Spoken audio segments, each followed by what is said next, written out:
मुझे किसी की मदद की कोई जरूरत नहीं।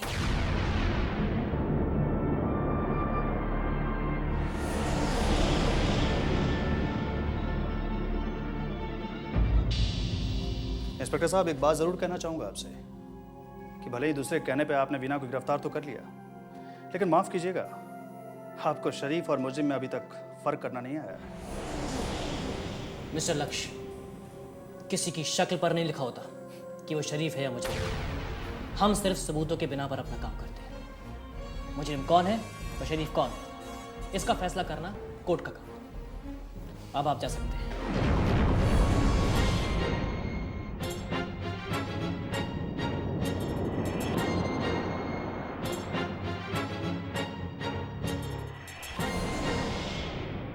ओ यार, मेरी बात क्यों नहीं समझता तू? चल लस्सी पी। और छाड़ यार। और जीते ऐसी कौन सी आफत आ गई कि तू इसी वक्त दिल्ली जाने पर तुला हुआ है? और परजाई समझाओ इसे, ये सवाल बहुत करता है। वो वीना बेटी ने कुछ बात करनी होगी, तभी तो हमें आने के लिए कहा है। भाई साहब, ये सवाल तो मैं भी करना चाहूंगी। मेरा तो दिल घबरा रहा है, कहीं मेरी बेटी मुसीबत में तो नहीं है। ओहो परजाई, अब तुम भी शुरू हो गई। वो ऐसी कोई बात नहीं है, वो तो वीना वंदना को लेकर कुछ बात करना चाहती थी। और यार, वंदना को लेकर ऐसी कौन सी मुसीबत आ गई है जो हमें अभी दिल्ली जाना पड़ रहा है? थोड़ी देर में शाम हो जाएगी, अंधेरा पड़ जाएगा। ओए, हम वहाँ बस से जा रहे हैं, पैदल नहीं जा रहे हैं। भाई साहब, लेकिन अगर बात पता चल जाती तो? वो परजाई, हम वहाँ जा ही रहे हैं ना, वहाँ जाके सब पता चल जाएगा। चल भाई, चलते हैं। चल। भाई साहब, मैं एक बार फिर पूछती हूँ, कहीं ऐसा तो नहीं आप हमसे कुछ छुपा रहे हैं? वो परजाई, ऐसी वैसी कोई बात नहीं है। अगर कोई बात होती तो हम आपसे छुपाते क्या? वो तो वीना बेटी ने आने के लिए कहा था, इसलिए हम लोग जा रहे हैं। और वीना बेटी की हमने कभी कोई बात टाली है? अरे यार, हमने बच्चियों की आज तक कोई बात टाली है जो अब टालेंगे? मैं तो कह रहा था कि चल यार, चल और खाना हो। सुनिए शीला, तू बिल्कुल निश्चिंत रहे, हम बेटी को मिलकर बहुत जल्दी आ जाएंगे। हैं? चल भाई, चल आजा। पता नहीं क्या बात है, हे भगवान, ऐसी वैसी कोई बात मत सुना देना, मेरी बेटी को हर मुसीबत से बचाना।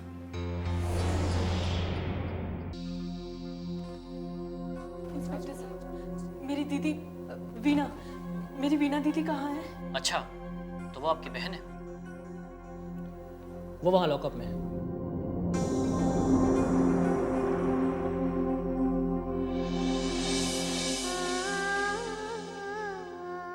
दीदी, दीदी, दीदी देखो, मैं वंदना, तुम्हारी छोटी बहन। दीदी,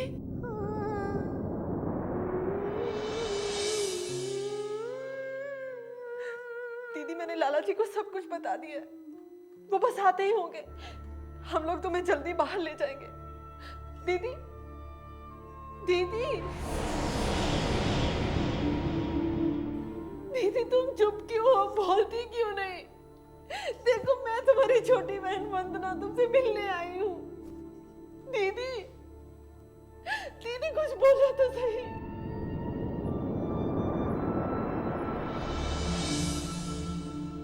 देखा इंस्पेक्टर, क्या हालत हो गई है मेरी दीदी की। क्या कानून आपको वर्दी इसीलिए देता है कि आप अपनी मनमानी कर सके?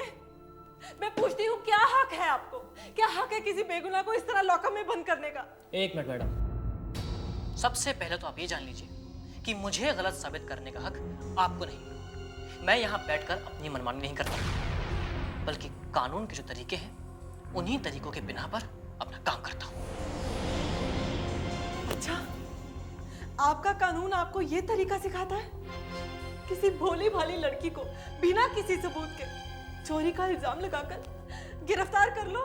देखिए मैडम, हमारा काम ये देखना नहीं कि वो सच में मुजरिम है या नहीं, ये फैसला करना कोर्ट का काम है। हमारी भी कुछ मजबूरी होती है, आप उन्हें समझने की कोशिश क्यों नहीं करती? नहीं नहीं इंस्पेक्टर साहब, मेरी दीदी को फंसाया गया है। वो ऐसी नहीं है, वो ऐसा कर ही नहीं सकती। वो तो देवी है, देवी। प्लीज उसे छोड़ दीजिए, प्लीज। देखिए, आप जमानत के पेपर्स ले आइए, मैं उन्हें छोड़ दूंगा। अब आप जा सकते हैं। ये नाइंसाफी है इंस्पेक्टर, नाइंसाफी, नाइंसाफी है ये।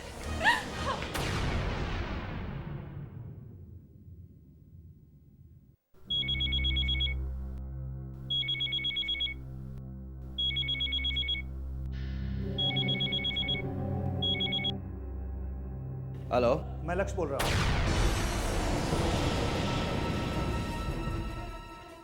बोलो। तुमने क्या सोचकर मुझ पर इल्जाम लगाया कि पैसे चोरी मैंने की है? मैंने कोई झूठा इल्जाम नहीं लगाया। तुमने और वीना ने मिलकर ये काम किया है, क्योंकि मुझे उस आदमी ने फोन किया था जिससे तुमने ये काम करवाया है। हाँ, वीना से तुम्हारी दोस्ती तो बहुत पक्की हो गई है ना। जाहिर है बातें तो होती होंगी। प्रकाश, तुम्हें शर्म नहीं आ रही कि देवी जैसी पत्नी पर तुम इल्जाम लगा रहे हो? शर्म? अरे शर्म तो तुम्हें आनी चाहिए जो वीना के साथ मिलकर ऐसी गंदी साजिश रचते हो। मेरी बात मानो प्रकाश, हम दोनों के बीच में कोई ऐसा है तीसरा जो गलतफहमी पैदा करने की कोशिश कर रहा है। वाह मिस्टर लक्ष्य, ये भी खूब कहा तुमने। अब तुम अपना गुनाह छुपाने के लिए किसी तीसरे को शामिल कर रहे हो। यही सच है प्रकाश, तुम हकीकत को गौर से देखने की कोशिश करो। मैं हर हकीकत को गौर से देख चुका हूं। वैसे भी तुम पहले इंसान हो जिससे हमारी दुश्मनी शुरू हुई। और ऐसा मत सोचना कि इस दुश्मनी में सिर्फ हम तबाह होंगे। अगर हमें कुछ हो गया तो तुम भी तबाह हो जाओगे लक्ष्य। प्रकाश, अब तक तो मैंने कुछ भी नहीं किया है, लेकिन अब सच में तुम्हें दिखाना पड़ेगा कि मैं क्या कर सकता हूँ। दिखाओ, तुम क्या कर सकते हो ये तुम दिखाओ, और मैं क्या कर सकता हूँ ये मैं दिखाऊं।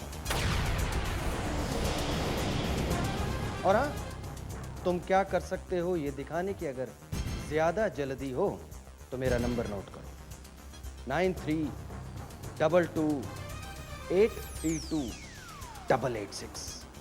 जल्दी मिलेंगे मिस्टर लक्ष्य।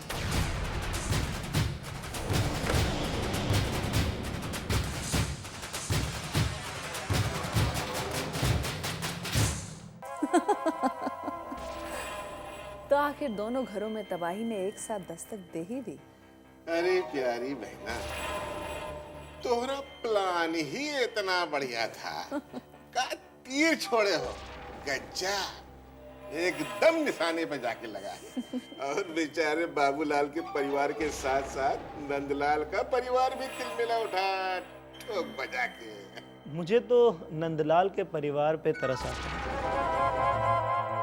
बेचारे बिना किसी कसूर के सजा पा रहे हैं। भांजे, तुमने वो कहावत नहीं सुनी कि गेहूं के साथ घुन भी पिस जाता है? और नंदलाल की गलती सिर्फ इतनी सी है कि वो बाबूलाल का पड़ोसी है और ओकरे दुश्मन भी ठोक बजा के। लेकिन मामा जी, मैंने तो ये सुना है कि दुश्मन का दुश्मन दोस्त होता है। कभी कभी कहावतें उल्टी भी पड़ जाती हैं। राज, हमें किसी की दोस्ती नहीं चाहिए, हमें तो बाबूलाल की दुश्मनी ही प्यारी है।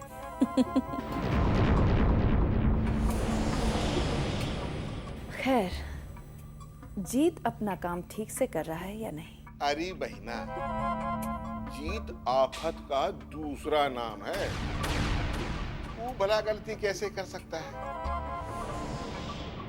अरे देखे नहीं तुम कितनी सफाई से घर से पैसे साफ कर दिए जीत ने, और फंस गए बेचारे लक्ष्य और वीणा ठोक बजा के। मामा, ये तो एक तीर से दो शिकार हो गए। एक तरफ प्रकाश अपनी बीवी पर चोरी का इल्जाम लगा रहा है और दूसरी तरफ वो उसके चरित्र पर भी शक कर रहा है। इसे कहते हैं बदला।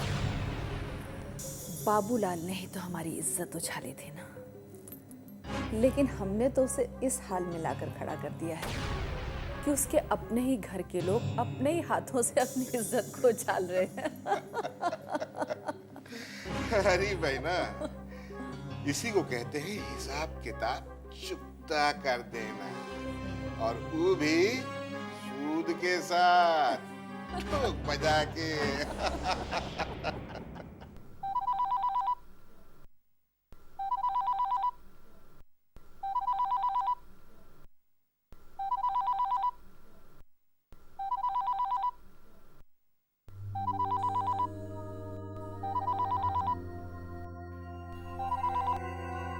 हेलो।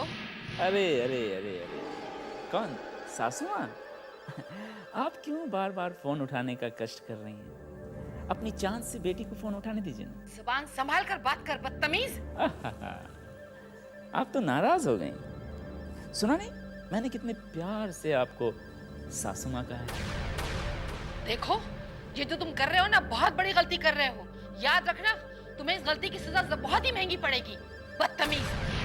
ए बुढ़िया, थोड़ी इज्जत क्या दे दी तुम्हें?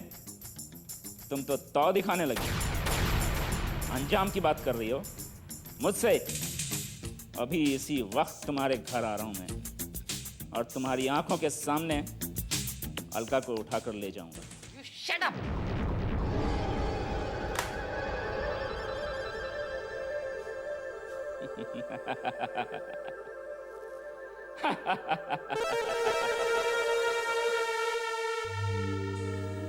अब हम क्या करें?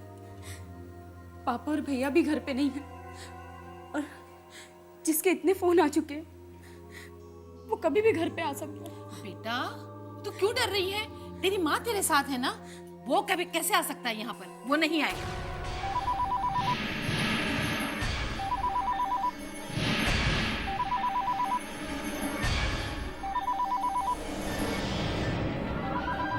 माँ, फोन मत उठाना माँ, फिर से वही होगा। बेटा, तेरे भैया का भी तो हो सकता है। नहीं, नहीं माँ, ये मुझे देखना तो दे बेटा। उसी का फोन है माँ। अरे ठहर ना। हेलो। क्यों कर दिया सासू माँ? डर गई क्या? दामाद के फोन नहीं काटा करते। तू बात नहीं आएगा ना, इडियट।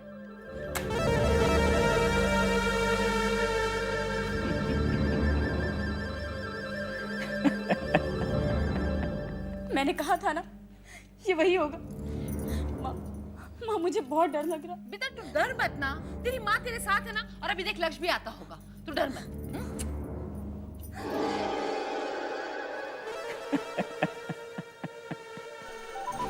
माँ, फोन मत उठाओ माँ।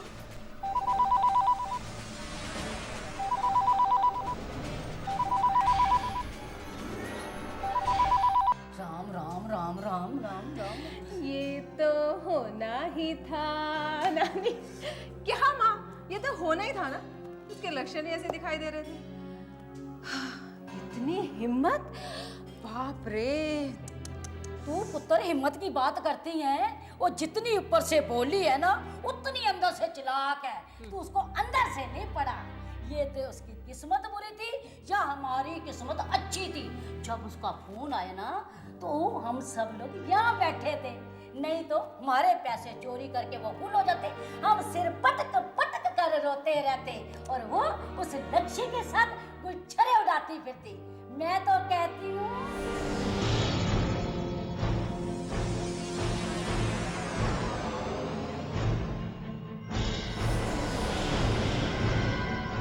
ये लो, एक मुसीबत गई, दूसरी हाजिर हुई।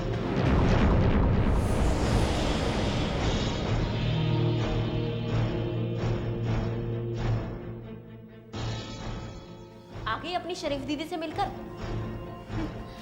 माँ, अब इसका यहाँ कौन है? ये किस रिश्ते से यहाँ रहने आई है? मैं, देखिए, मेरा इस शहर में आप लोगों के अलावा कोई नहीं है। इतनी रात को मैं कहाँ जाऊंगी? हमें क्या पता? हाँ, ये कोई सराय है? हमने कोई ठेका ले रखा है? इसका ठेका मैंने ले रखा है,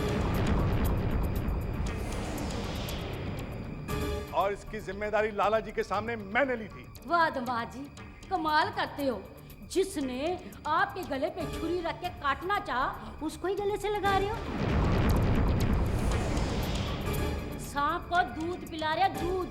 पछताओगे दामाद जी।